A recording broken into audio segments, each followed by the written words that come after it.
इस पर international organisation में हमने पढ़ा था कि जब वर्ल्ड वॉर वन हुई थी, वर्ल्ड वॉर वन को रोकने के लिए आपका वो बनाए थे, लीग ऑफ नेशन बनाया गया था कि वर्ल्ड वॉर टू जो है वो ना हो।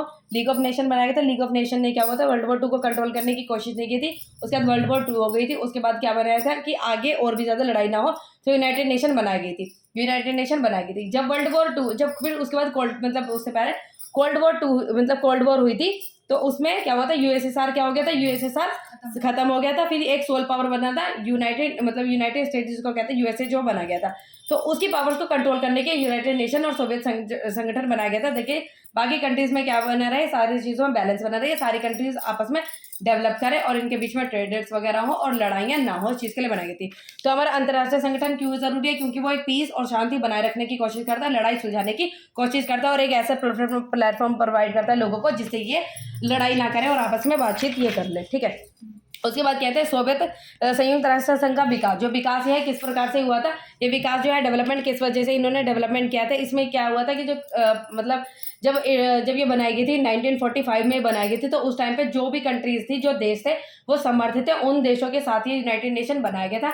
इसमें कुछ इसमें टोटल 15 मेंबर्स आते हैं, 5 परमानेंट और 10 नॉन परमानेंट मेंबर्स आते हैं। जो 5 परमानेंट होते हैं वो वाले मेंबर्स आपके अमेरिका, रूस, ब्रिटेन, फ्रांस और चीन, ये 5 परमानेंट मेंबर्स है। और 5 परमानेंट मेंबर के पास वीटो पावर्स होते हैं।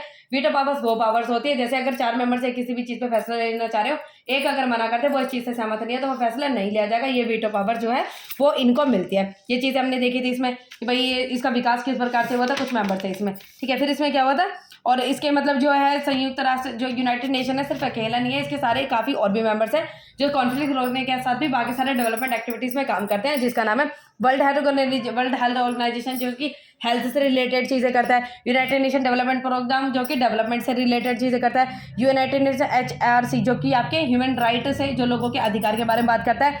फिर उसके बाद यूनिसेफ जो कि आपके बच्चों के से रिलेटेड बात करता है, जिससे बच्चों के लिए। उसके बाद यूनेस्को जो कि आपके संस्कृति सभ्यता को बचाने की कोशिश करता है। फिर आता है शीत युद्ध के बाद संयुक्त राष्ट्र संघ के सुधार। जो शीत युद्ध के बाद कौन से में सुधार गए थे, जब वर्ल्ड वॉर जब उसके बाद क्या कहते हैं, जब कोल्ड वॉर हुई थी, उसके बाद इसमें क्या क्या चीज़ें आई थी, उसके बाद रिफॉर्म लाने की क्या क्या इसमें कोशिश की गई थी। 2 रिफॉर्म लाने की कोशिश की गई थी इसमें कि भाई अपने प्रबंधन में सुधार लाया जाए, जो प्रक्रिया और ढांचे में सुधार लाया जाए, ये चीज़ें सुधार लाने की कोशिश करी जाए इसमें।